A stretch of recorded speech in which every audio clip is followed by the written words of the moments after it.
Olá, bom dia, são 6 horas e 5 minutos. Seja muito bem-vindo, muito bem-vinda ao programa A Notícia de Frente, que começa agora, nesta quinta-feira.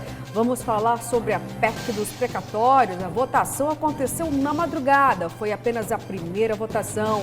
Comissão processante, será que emplaca mesmo na Câmara de Vereadores? Oposição tenta, mas está difícil por enquanto. Vamos falar também do metano, que começou a agitar todo o setor da agropecuária. Tudo isso e muito mais agora aqui nessa bancada. Mas antes, aquele bom dia. Bom dia para você, Kleber Lima. Bom dia, Luciana. Bom dia, Daniel. Bom dia a todos. Um bom dia especial a você que nos honra com a sua qualificada audiência. Bom dia, Daniel Petengil. Bom dia, Luciana. Bom dia, Kleber. Bom dia a você que está em casa. Satisfação participar dessa bancada mais uma vez. Mais uma vez, quinta-feira, está passando rápido, né, Daniel? Semana mais curta, mas muito quente aqui em Mato Grosso, em Brasília. E na bancada também? Exato. Bom, gente, olha só, vamos dar aquela olhadinha no trânsito, bem rapidinho. 6 horas e 7 minutos, né? A gente começa a ter um pouquinho mais de movimento. Vamos ver, então, como está aí, pelo menos, né, a movimentação em algumas avenidas, as principais daqui da capital. Já temos uma das 43 câmeras da CEMOB trazendo para a gente imagens aí das avenidas. Acho que ainda a gente não tem essas imagens, viu? Não tem problema, não. Bom, peraí, vai entrar agora, gente. Paciência, calma, estou acelerada aqui. Vamos lá. Temos aí... Vou falar nisso enquanto mostra as imagens. Ah, chegou. Eu já ia falar ali, outra Kleber coisa. Lima, tem o canto ali, olha. Ali é bem pertinho da rotatória do Bonifácia? Centro de Eventos do Pantanal, bem pertinho ali do Parque Mãe Bonifácia. O movimento ali tranquilo. E lembrando que ontem de manhã teve um acidente fatal, então, por favor, muito cuidado, muita cautela, sem excesso de velocidade. Se respeitar as leis de trânsito, os acidentes, olha, chegam praticamente a zerar, né? Agora fomos para a Avenida Fernando Corrêa da Costa, aquele girozinho bem rápido das câmeras da CEMOB. Vamos agora continuamos ali na Avenida Fernando Corrêa da Costa, foi só um giro, foi para um outro trecho aí, bem movimentado, nos dois sentidos, aquele girozinho dá tontura, dá uma labirintite, né? Labirintite. Para onde que eu vou agora? Continuei ainda Fernando Corrêa, viu? Movimento tranquilo, né? Mais intenso agora no sentido Centro-Cochipó, é isso mesmo que eu vi ali? Agora fomos para a rodovia Palmiro Paz de Barros, movimento também um pouquinho mais intenso para o horário. Quinta-feira chegando, depois de ponto facultativo, depois do feriado, cuiabano, várzea-grandense, indo para o trabalho. Bom, gente, é isso. O trânsito está tranquilo, se Deus quiser, que continue assim. Você também, né? Depende de você aí. Muita atenção, muita cautela, muito juízo ao volante. Vamos evitar os acidentes, porque a maioria dos acidentes pode sim ser evitado, gente. Vamos encerrar então com essa imagem aí da Avenida Historiador Rubens de Mendonça. Imagem linda. Esperando o dia que a gente tenha essas imagens de Várzea Grande, né? Parece que teve uma licitação que estava em andamento para aquisição desses equipamentos lá, né, Daniel? E Sim. Deu ruim lá na licitação, cancelaram. Eu ia falar agora há pouco, é o seguinte, ontem, na hora que a gente saiu daqui, terminado o programa, nós encontramos uma telespectadora que é vizinha nossa aqui do Grupo Gazeta, que pediu autógrafo para o Daniel. Olha! Que menino bonito, menino inteligente. Eu até fiquei assim, saí de perto, né, para deixar a professora Zilda. Professora Zilda, um abração para ela. Zilda Fernandes. Ela é professora aposentada do Instituto de Linguagens da UFMT. Qual Daniel roubou o coração dela? O Petengil. O Petengil ainda. Um abração para a professora. Ela, inclusive, foi do IEL, né? Instituto de Linguagens, conhece a grande maioria dos professores da UFMT, dos nossos professores. Um abração. E ela é moradora aqui do edifício Serra Azul, aqui, vizinha do Grupo Gazeta. E ela também mandou um abraço para você, Luciana. Obrigada, Kleber. Para você, para mim, sobrou um pouquinho de Só um abraço. Não falou, nossa, agora, coração mesmo, entusiasmo, foi para o Daniel. Muito bem, parabéns, Daniel. Começou já destruindo corações aqui na bancada. Não incentivo para a então... gente permanecer, né? Um negócio... Cativou, assim, a professora fortemente. Não fica com ciúmes, Kleber Lima? Não, Não, eu tenho aqui alguns recadinhos aqui para você. Eu não falo não para que você não fique assim, sabe? Se achando mesmo. Segura a onda um pouco. Segura a onda aí, né? Bom, eu falar em segurar a onda, gente, vamos falar de uma onda lá, então, na Câmara dos Deputados, com a história da PEC dos precatórios. Enfim, muitas movimentações nas últimas semanas, porque sabemos que a PEC abre espaço aí para que o governo federal possa implementar sonhos. É isso mesmo, Daniel? Conta pra gente. Esperávamos, né, a votação já na semana passada, inclusive, mas acabou sendo adiada. E o volume para aprovar uma PEC é considerável, precisa de pelo menos 308. E qual foi o saldo, então, dessa votação na madrugada, Daniel? Traz pra gente. Sim, foi um processo que já iniciou no começo da tarde e com a atuação firme do presidente Arthur Lira, que estava preocupado com a falta de quórum, né, para essa votação, principalmente porque nós estamos vindo de um feriadão, né, não era todo mundo que estava em Brasília.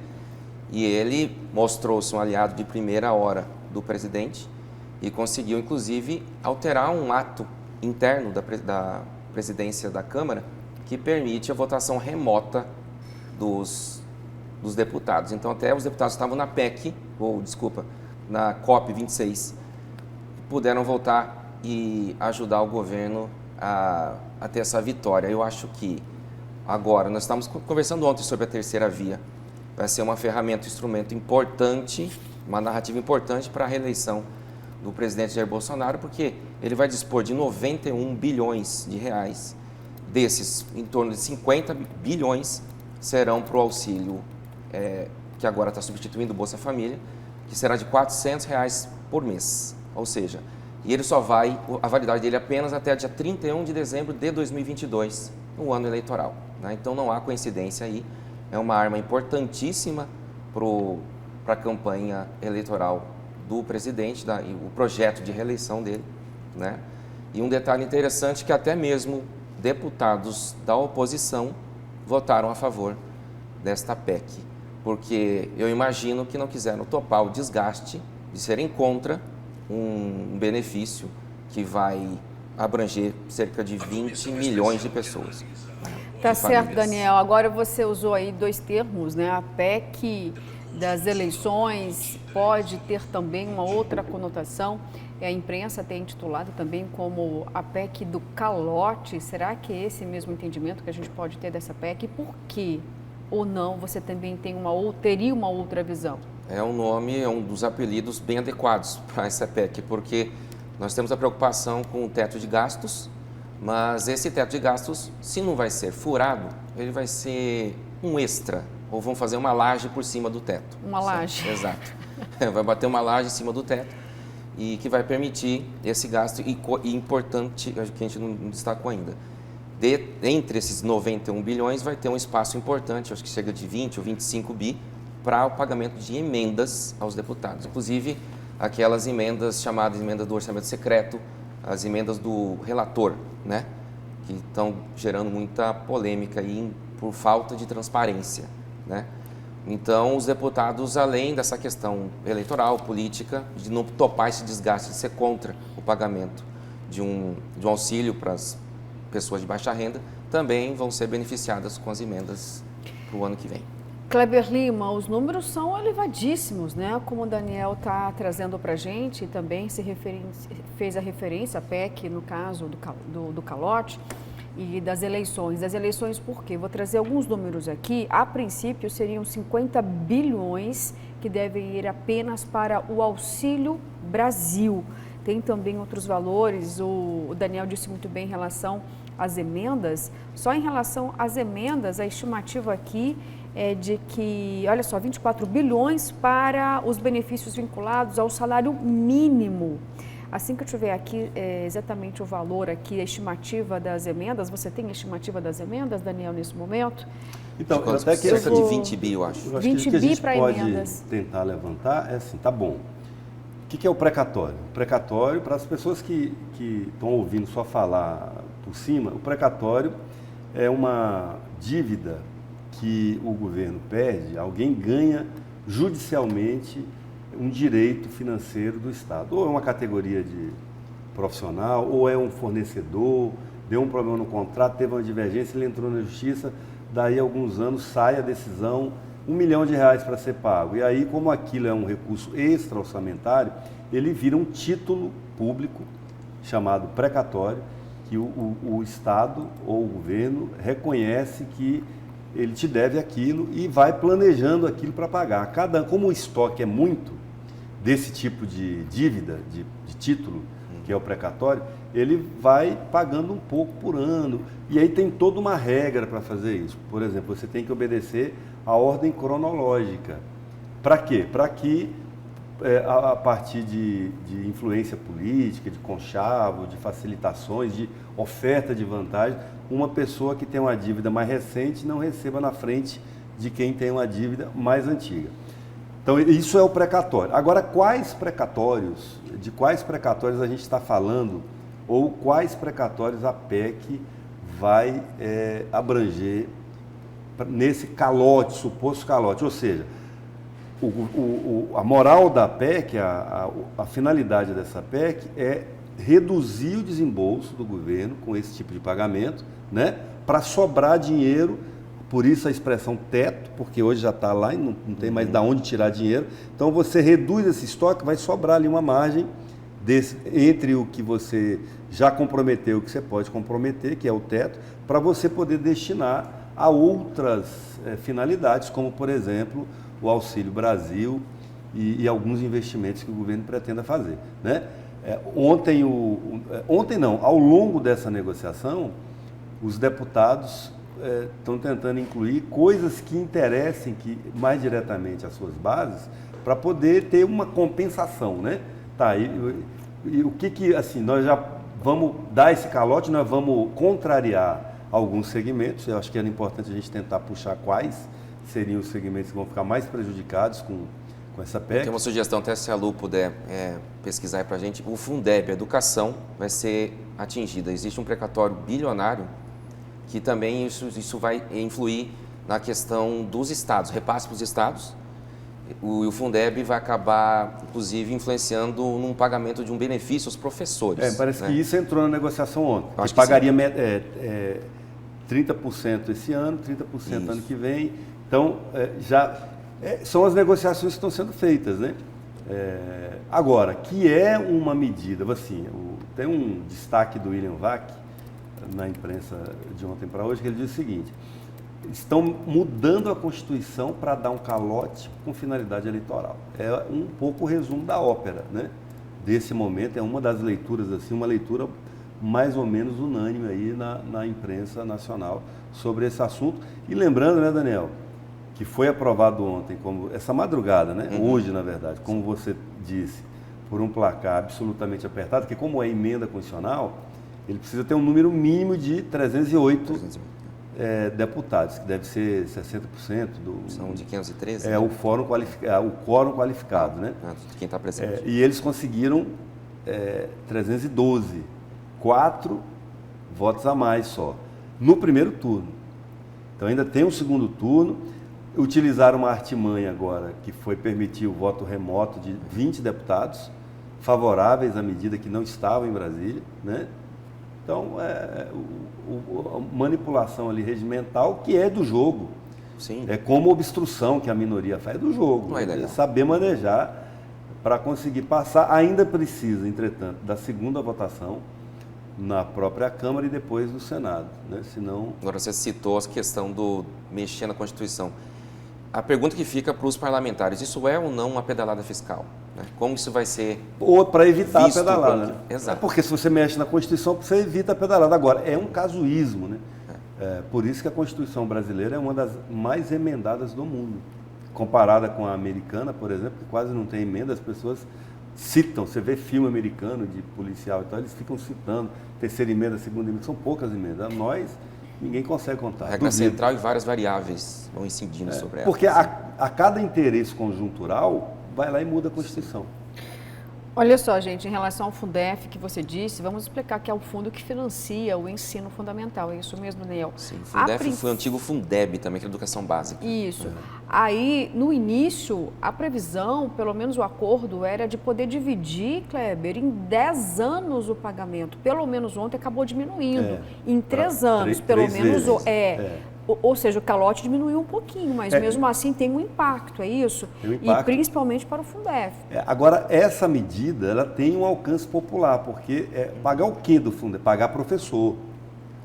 Então, ela acaba saneando esse dinheiro, distribuindo esse dinheiro com centenas de milhares de professores do ensino fundamental e médio do Brasil inteiro, né? Pois é. Então, assim, acaba sobrando algum, distribuindo para poder justificar. Porque até então, o principal argumento era o pagamento do auxílio, que é o novo Bolsa Família, né? Como estão dizendo, Bolsa Família turbinado, para valer só o ano que vem, ou seja, só no ano da eleição. Então, assim, é difícil não admitir o argumento de que a medida é eleitoreira. Tá certo. Olha só, a gente pode falar daqui a pouquinho ainda mais, até para a gente elucidar um pouquinho essa questão do Fundef, que é muito importante, tá bom? Mas agora eu vou chamar ao vivo o repórter Daniel Santos, que vai trazer informações para a gente sobre o Tribunal de Contas daqui de Mato Grosso. Olá, Daniel, bom dia para você. Quais são as informações em relação ao TSE mais uma vez?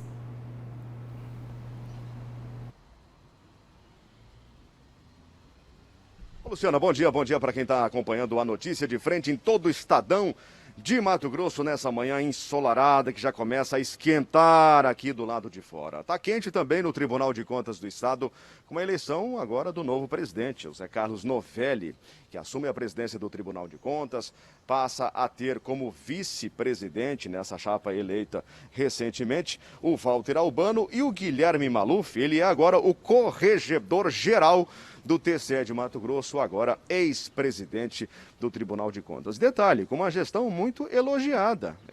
Segundo os críticos, segundo o pessoal que acompanha política aqui em Mato Grosso, uma gestão que resgatou e muito a imagem do Tribunal de Contas. Vamos saber do próprio agora presidente do TCE, né? Quais são as metas, o que ele preparou para o biênio 2022-2023. Vamos acompanhar.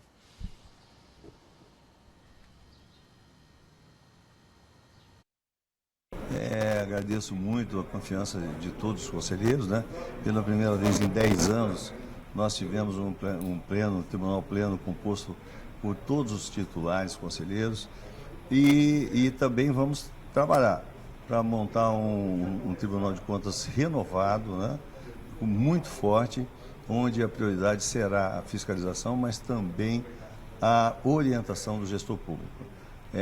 São vários projetos que nós daremos continuidade da gestão do conselheiro Guilherme Maluf e nós temos aí vários projetos, principalmente na área de tecnologia e de modernização, como a implantação da LGPD, a Lei Geral de Proteção de Dados Pessoais, a mesa técnica, implantação da mesa técnica e outras metas importantes no sentido de capacitar os gestores públicos. Nós temos 78 prefeitos novos que estão sendo eleitos pela primeira vez e o foco da gestão vai ser na capacitação dos gestores públicos para melhorar a atuação do Tribunal de Contas. E fazemos do Tribunal de Contas um tribunal cada vez mais justo e atendendo às reivindicações e os anseios da sociedade mato-grossense.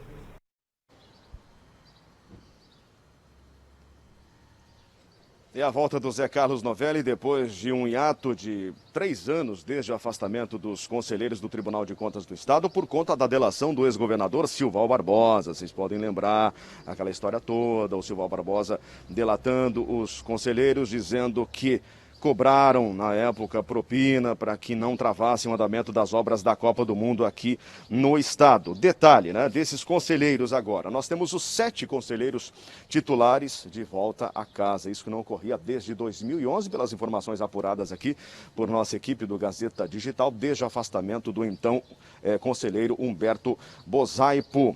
Novelli, Antônio Joaquim, Walter Albano, que já haviam reassumido o cargo, recompondo a corte, que ficou por mais mais de um ano com apenas os conselheiros Guilherme Maluf e também Campos Neto. O Zé Carlos Novelli, ele foi escolhido pelo Tribunal de Contas do Estado, gente, em 2001, foi na gestão do então governador, o saudoso Dante de Oliveira. 2001 se deu a escolha do Zé Carlos Novelli. Esta será a terceira vez que o Novelli vai presidir o TCE. Ele já fez isso nos biênios 2006 e 2007 e também no biênio anterior, 2012 e 2013. E agora para mais um biênio, 2022-2023.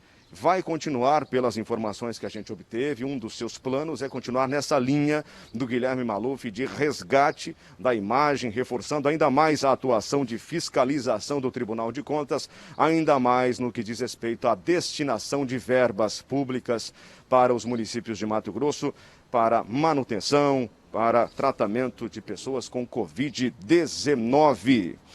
Luciana, daqui a pouco eu volto com mais. Tá certo, Daniel, obrigada pelas informações. Agora eu vou com você, Kleber Lima, a delação monstruosa que no final acabou sendo só um bicho-papão. Já passou, é isso? Luciana, esse é um assunto difícil de você entrar nele para falar algo de diferente, porque na verdade é o seguinte, as delações que aconteceram, a delação monstruosa, eles eram são institutos novíssimos no Brasil. Tinha acabado de ser instituído esse mecanismo da delação.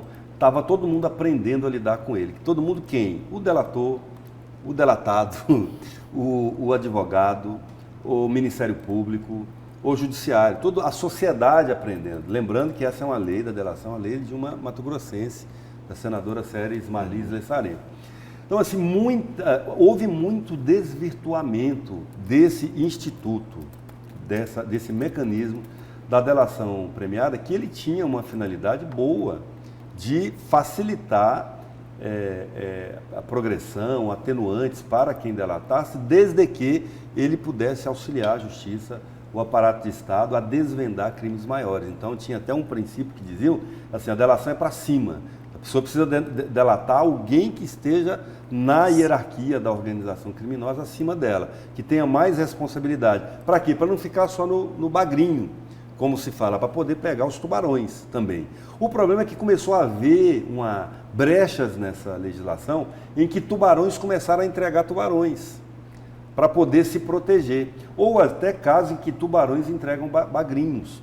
E nessas delações, e outra, a delação, ela necessita que a pessoa, não basta ela chegar aqui e falar, diz, fulano de tal cometeu tal crime ou é responsável por tal desvio, tal desmando, eu preciso entregar junto os elementos de prova, né? E muitas dessas provas acabaram que não se confirmaram depois. Na hora parecia que era, e na hora que você vai apurar, vai checar, não é bem aquilo. Eu estou dizendo com isso que não há nenhuma culpa das pessoas que foram, dos conselheiros do Tribunal de Contas, que foram afastados. Eu não estou dizendo que não compete a mim dizer se eles são culpados ou inocentes, nem a você, nem ao Daniel. A imprensa não compete isso. Isso é um papel do Poder Judiciário. E aí o que eu estou entendendo é o seguinte, que todos eles voltaram aos seus lugares por decisões do Poder Judiciário. Então, assim, a gente pode insistir que eles... Porque existe no mecanismo de formação da opinião pública, pessoal, uma situação que ela é muito interessante. As pessoas são levadas a pré-julgar, a considerar todo mundo culpado até prova em contrário. A inversão do ônus da prova que tem na Constituição. A Constituição da República do Brasil e da maioria dos países democráticos diz o seguinte: todos são inocentes até prova em contrário. Mas quando você fala em opinião pública, isso é invertido, essa lógica é invertida, especialmente político. Assim, vem daí aquela derivação de todo político ladrão, né, de todo parlamentar ladrão, todo governante ladrão, porque as pessoas têm uma desconfiança natural de achar que todo mundo é culpado sim, até prova em contrário. Fruto de quê? Isso fruto, evidentemente, da desmoralização dessas instituições por culpa dos próprios integrantes delas. Não é o povo que desmoraliza. Em tese não é o povo, porque eu entendo que o eleitor, na hora que ele vende o voto, ele está contribuindo para desmoralizar, sim, as instituições. Ele passa a fazer parte do sistema. Porque ele está vendendo o voto, depois como é que ele vai cobrar? E o pior, ele vende o voto e depois ele acusa a pessoa que comprou, mas olha aí, corrupto, mas você também é corrupto na medida em que você vende o voto. Né? De novo, vou deixar claro o meu posicionamento. Eu estou dizendo que não tem nenhum problema com os conselheiros. Não, isso não compete, vou dizer de novo, vou reiterar, não compete a mim. Eu só estou dizendo que se eles estão lá de volta, eles estão por decisão judicial e certamente porque as eventuais provas que tinham contra eles ou não se comprovaram ou não foram suficientes para justificar o afastamento deles. Nesse caso específico, Luciana, sobre o TCE, já existe inclusive uma opinião no meio jurídico de que a punição aos 5 conselheiros já foi feita. Foi esse afastamento aí, justamente por essa ausência de provas cabais, até agora, pelo menos não vieram à tona. Então, só esse afastamento de quase 4 anos, né, já serviu como uma punição, no caso, para os 5, e assim não tem uma perspectiva muito, a gente não sabe como está o andamento do processo, dos inquéritos, mas já tem uma opinião aí um pouco generalizada no meio jurídico de que se é que vai haver alguma pena, já houve, já foi feita a punição aos 5, agora estão de volta ao cargo. Aí eu fico imaginando aquele montão de dinheiro, 50 milhões de reais e outros milhões. E aí, então, foi para... Que supostamente teria sido pago, porque é exatamente aí que está, não houve prova. E assim, o que eu imagino, Luciano? Num caso desse, a justiça quebrou sigilo bancário, fiscal, telefônico, deve ter revirado a vida dessas pessoas de alto a baixo. E se ela não encontrou esse dinheiro, então assim, como é que é o dinheiro? É título? É uma promessa? Está depositado em paraíso fiscal? Sim, é ouro? Está enterrado? Enfim, porque nos meios convencionais não se encontrou essa grana toda, que foi acusado, né? Eles teriam recebido promissória, né? E cadê isso? Porque para as obras não foram, né? A gente falou, inclusive, ontem sobre a má qualidade das obras para a Copa do Mundo de 2014. Quantas obras foram de fato finalizadas à época? Vamos lembrar aqui? Nenhuma, né? Lembra que a entrega das obras sempre tinha aquele textinho pequenininho, 95% de conclusão, os outros 5% até hoje, gente. Outras, então, nem aconteceram. A Arena Pantanal foi finalizada ainda hoje? Até agora não. Até agora não. Até agora não. Uma obra sendo refeita ali na Avenida Miguel Sutil. Os cortes, que vergonha!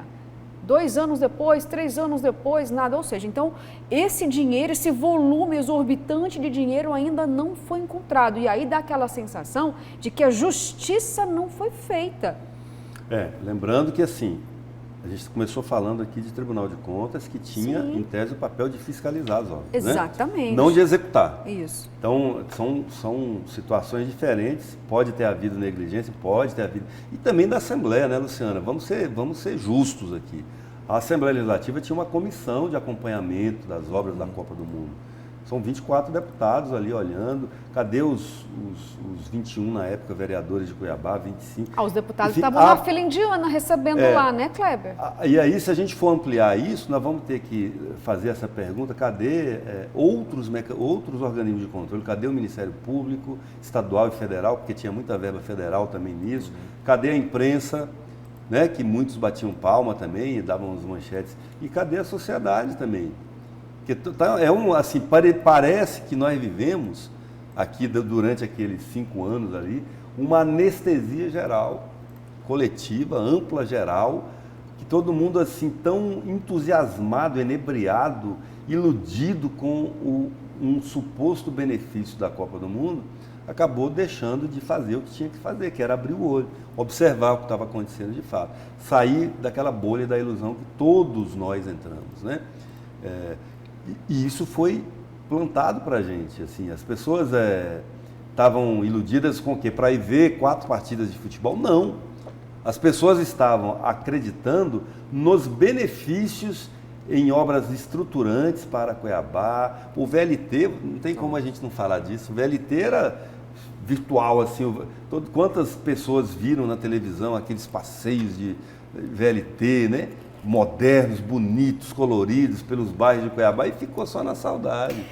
Ficou só na imaginação, né? E aí... Mas todo mundo foi ganho, né? Foi cooptado para aquele sonho. E aí eu lembrei de uma coisa que eu já disse aqui, Kleber Lima, que Blairo Maggi, à época, quando a capital, Cuiabá, foi escolhida para ser sede da Copa, ele disse o seguinte, olha, vamos passar vergonha. Ele disse isso em cima de um trio elétrico. Aí eu completaria o que Blairo Maggi disse à época. E vocês serão roubados. Só falou ele falar isso, Kleber Lima. Então, esse assunto a gente já tratou aqui e eu vou me fazer um compromisso com você. Eu vou recuperar exatamente o contexto dessa declaração, porque foi o Blairo que conquistou a vinda da Copa para cá. Sim. E o caminhão que você está falando, eles estavam comemorando a decisão da FIFA, que escolheu o Cuiabá. E eu então, sei assim, porque eu estava lá, eu ouvi, fiquei chocada. Por quê? Porque eu tinha acabado de chegar a Cuiabá e fiquei extremamente feliz como jornalista por estar cobrindo um momento tão importante para Mato Grosso, para Cuiabá. E naquele momento eu não entendi o porquê que Blairo Maggi estava garantindo que nós iríamos passar uma tremenda vergonha. Aquilo ficou muito gravado em mim, porque eu fiquei muito triste, porque eu estava muito feliz, celebrando como cidadã e como jornalista, Kleber Lima. Depois eu entendi tudo. Mas será que foi isso mesmo que ele falou? Foi. Assim, porque estavam comemorando ali, foi no mesmo dia, no mesmo trio elétrico, ali na frente do Chopão. O Wilson Santos estava lá, ele vai lembrar. O Wilson Santos falou, chupa essa manga, o famoso chupa essa manga Campo Grande. Que era usado muito para Campo Grande. Estava lá, vamos lembrar assim de chofre quem estava. Estava o Blairo Maggi, que era o governador, estava o Silval Barbosa, que era o vice, estava o Wilson Santos, que era o prefeito de Cuiabá. Ou ex-prefeito de Cuiabá naquela altura, porque ele ainda era o prefeito, né? Estava presidente da Assembleia Legislativa, estava todo mundo lá. E quem não estava em cima estava embaixo batendo palma. Então, assim, hoje é fácil chegar aqui e dizer, mas estava todo mundo lá. Eu não fui porque naquele dia, por alguma razão, né, eu assim, se fosse o Timão ganhando um título, eu até ia. Mas estava todo mundo lá e a minha categoria estava lá, a imprensa estava cobrindo. Eu também não estava presente e, como você disse, existia uma corrente para frente de Mato Grosso de Cuiabá para que desse tudo certo, né? Aquela dose de sacrifício. Pessoal, tenha paciência, vamos ter várias obras estruturantes na cidade, tenha paciência com o trânsito, vamos lá, Cuiabá vai ter um ganho gigantesco de desenvolvimento, né? Era o que a gente esperava. E teve alguns, né? Algumas coisas vieram, né? Assim, mal feitas e tal, mas tá aí as trincheiras que, se não fosse a Copa, provavelmente não existiriam, ainda que com defeito. Alguns viadutos, né?